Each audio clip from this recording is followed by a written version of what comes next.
Hello viewers, I am Ravi Ranjan Kumar. Today we discussed about Newton's first law. Welcome in Maths Modifier channel.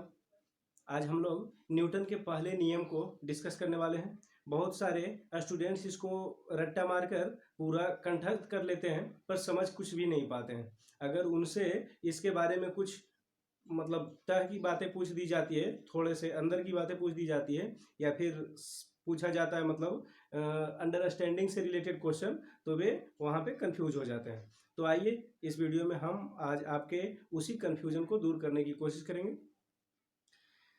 तो सबसे पहले हम लोग ये जानेंगे कि न्यूटन्स फर्स्ट लॉ जो है वो कहता क्या है और वो किस प्रकार का रूल है। तो न्यूटन्स फर्स्ट लॉ जो है वो लॉ ऑफ इनर्शिया है। क्या है? Law of inertia. Second, it provide us definition of force. ये जो है फोर्स का डेफिनेशन भी जो है हमें प्रोवाइड करता है। क्या करता है? प्रदान करता है, देता है। अंतिम पॉइंट, बुक जो है न्यूटन का, सर आइजैक न्यूटन का एक बुक था जो कि 1867 ईस्वी में 1867 में ये जो है पब्लिश हुई थी, जिसका नाम क्या था? प्रिंसिपिया। क्या था? प्रिंसिपिया। प्रिंसिपिया में इन्होंने ये जो है law of motion, Newton's law of motion को क्या किए थे?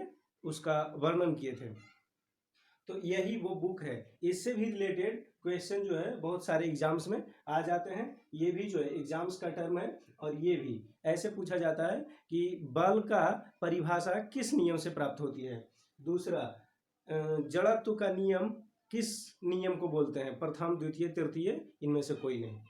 लास्ट जो है न्यूटन्स लॉ ऑफ मोशन, उसका वर्णन किस बुक में मिलता है, या फिर सर आइजैक न्यूटन का किस मतलब कौन सा बुक उनका पब्लिश हुआ था।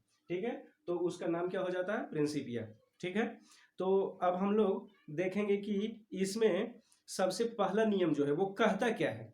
फर्स्ट लॉ ऑफ न्यूटन जो है, न्यूटन्स फर्स्ट लॉ जो है वो ये कहता है कि कोई भी वस्तु गति अवस्था या विरामावस्था में तब तक रहना चाहती है, गति या विरामावस्था दोनों एक अवस्था में तब तक रहना चाहती है जब तक कि उस पर कोई बाह्य बल आरोपित ना हो, जब तक कि उस पर कोई बाह्य बल आरोपित ना हो। ठीक है, कहने का मतलब ये हुआ कि अगर मान लो कोई वस्तु गति में है तो वो हमेशा गति में रहना चाहती है। ठीक है, और कोई वस्तु रुकी हुई है तो वो रुकी हुई रहना चाहती है। ठीक है, लेकिन उस पर जैसे ही कोई बाह्य बल आरोपित होती है तब उसके जो है स्थिति में परिवर्तन आती है, उसकी अवस्था में परिवर्तन आती है। अवस्था में परिवर्तन कहने का मतलब क्या हुआ? या तो गति अवस्था में है तब वो रुकने की अवस्था में जाती है, मतलब रेस्ट में जाती है, और अगर रेस्ट में है तो मोशन में जाने का कोशिश करती है जब उस पर बाह्य बल आरोपित किया जाता है। जैसे एग्जांपल, एक फुटबॉल लेते हैं, उस पर थोड़ा सा जब किक मारते हैं तब वो मतलब बाह्य बल, मेरे द्वारा उस पर बाह्य बल आरोपित किया गया, तब वो क्या होता है? गति में आ जाती है। ठीक है, और जब कोई वही फुटबॉल जब गति में होती है, दूसरा कोई बाह्य बल दूसरा खिलाड़ी जब उस पर लगाता है तब वो क्या होता है? रुक जाता है। तो गति अवस्था से रुकने की अवस्था में, मतलब रेस्ट की स्टेज में वो जो है रेस्ट का अवस्था में वो जो है आ जाती है। ठीक है, तो इस प्रकार से हम लोगों ने न्यूटन्स के फर्स्ट लॉ को समझा। अब इसके बहुत सारे एग्जांपल्स होते हैं और बहुत सारे क्वेश्चंस भी अनेक तरह से पूछ दिए जाते हैं। उसका एग्जाम्पल के रूप में ये आता है, जड़त्व का नियम कहते हैं, ये तो मैंने पहले ही बता दिया हूँ। दूसरी बात है कि हम लोग आज जो है उसका एग्जाम्पल जो है उसको बारीकी से समझने की कोशिश करेंगे। वो जड़त्व का नियम के आधार पर जो एग्जाम्पल दिया जाता है वो क्या। हमारे पास एक डायरी है, उसके सहारे हम लोग इस एग्जाम्पल को समझते हैं। ये एक, आप इसको बस कोई भी वाहन समझ सकते हैं। एग्जाम्पल के रूप में बोला जाता है कि बस पे कोई यात्री खड़ा है या बैठा हुआ है।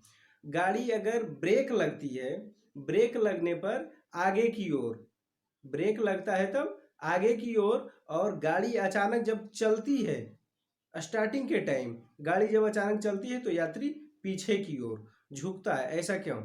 तो देखिए, हम लोग इस एग्जाम्पल के सहारे उस बात को समझने की कोशिश करते हैं। ये हमारे पास एक गाड़ी है, ये डायरी जो है गाड़ी है, ठीक है। इस पे पैसेंजर जो है ये खड़ा है, ठीक है, ये पैसेंजर खड़ा है। अब होता क्या है कि गाड़ी चल रही होती है, तो ये पूरा का पूरा व्यक्ति जो है पैसेंजर, ये भी गाड़ी के साथ मोशन में होता है, मोशन में होता है, ठीक है। अब होता क्या है कि गाड़ी चल रही है और अचानक रुक जाती है, तब इसका पूरा पार्ट मोशन में है, नीचे से ऊपर तक पूरा क्या है, मोशन में है। अब नीचे का पार्ट जो है अचानक रुक जाती है, और ये जो ये पार्ट है, ये पार्ट ऊपर का पार्ट अभी भी धीरे धीरे सब नीचे से ऊपर तक धीरे धीरे क्या है, वो स्थिर अवस्था में आना चाहेगी, ठीक है। लेकिन तब तक गाड़ी पूर्णतः रुक चुकी होती है, और ऊपर का जब गाड़ी रुक चुकी होती है तब तक ऊपर का जो पार्ट है वो गति में रहता है। इसलिए क्या होता है, आगे की तरफ गति थी इसलिए आगे की तरफ झुक जाता है, ठीक है, समझ गए होंगे। और इसी का दूसरी मतलब अपोजिट जो एग्जाम्पल है वो क्या होता है, गाड़ी रुकी हुई है और अचानक आगे बढ़ जाए तब क्या होता है। देखो देखिए, हम लोग समझते हैं ये पैसेंजर यहाँ पर खड़ा है, ठीक है, गाड़ी अचानक से चलेगी, देखिए देख पा रहे होंगे, गाड़ी अचानक आगे की ओर बढ़ेगी तो ये जो है ऊपर तक की जो पोर्शन है वो स्थिर अवस्था में रहना चाहती है, लेकिन नीचे का पोर्शन जो है वो अचानक गत्यावस्था में आती है, जिसके कारण क्या होता है, नीचे का पोर्शन आगे की तरफ तो ऑटोमेटिकली ऊपर का पोर्शन जो है वो पीछे की तरफ झुका हुआ प्रतीत होता है।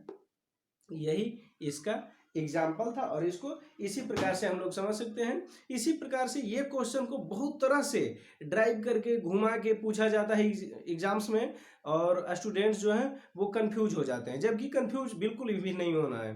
होता क्या है कि इसमें दो वस्तु जो होती है, एक जो है वो दोनों कांटेक्ट में होती है, और एक जो है रुकती है, तो फिर उसके कांटेक्ट के पास जो है कनेक्शन जहां पर होता है वहां के पास का पोर्शन अचानक रुकती है या अचानक गति में आती है, और ऊपर का पोर्शन जो होता है उसका विपरीत प्रतिक्रिया होता है, उसी के कारण क्या होता है, नीचे का पोर्शन आगे बढ़ जाता है और ऊपर का पोर्शन रुका हुआ रहता है, जिसके कारण पीछे अचानक आगे बढ़ने के कारण, किसी भी वाहन का आगे बढ़ने के कारण, यही बोला जाता है कभी कभी चटाई के रूप में, चटाई पर या दरी पर कोई व्यक्ति खड़ा है और दरी को अचानक खींच लिया जाता है तो पीछे की ओर गिर जाता है व्यक्ति, क्यों गिर जाता है, तो वही बात हुई, सिंपल सी बात है कि उसका जो पैर का पोर्शन है वो आगे की तरफ खींच जाता है, जिस तरफ खींचा जा रहा है उस तरफ की ओर खींच जाता है, और उसके ऊपर हेड का पोर्शन जो है वो स्थिर अवस्था में रहना चाहता है। तो होता क्या है कि नीचे का पोर्शन गति में आ जाती है और ऊपर का पोर्शन स्थिर रहती है, जिसके कारण इस टाइप से मतलब गिर जाता है व्यक्ति, ठीक है। तो आशा करता हूं आप लोग इस वीडियो में न्यूटन्स के लॉ को समझ पाए होंगे, और दूसरे नियम को हम नेक्स्ट वीडियो में बताएंगे आप लोगों को, उसका भी एग्जाम्पल को अच्छी तरह से समझाने का प्रयास करूंगा, और इसी प्रकार से हम लोग तीनों नियम को अलग अलग वीडियो में क्या करेंगे, समझ लेंगे। तो इससे रिलेटेड जो आपके सवाल होंगे वो मतलब किसी जो आपको समझ में नहीं आया होगा उस प्रकार का सवाल, कुछ भी जो आपको समझ में नहीं आ रहा होगा या फिर कोई नया प्रश्न उठ रहा होगा जो मैं इस वीडियो में डिस्कस नहीं कर पाया हूं, उसे आप कमेंट बॉक्स में ज़रूर बताइएगा। और अपने आगे का जो अगर पसंद का वीडियो आपको चाहिए कि इस टॉपिक पे हमें वीडियो चाहिए, तो उसके लिए भी आप हमें कमेंट ज़रूर करें, और अगर वीडियो पसंद आया होगा तो लाइक शेयर और सब्सक्राइब ज़रूर कीजिएगा। हम इसी प्रकार के अन्य वीडियो लाते रहते हैं। धन्यवाद।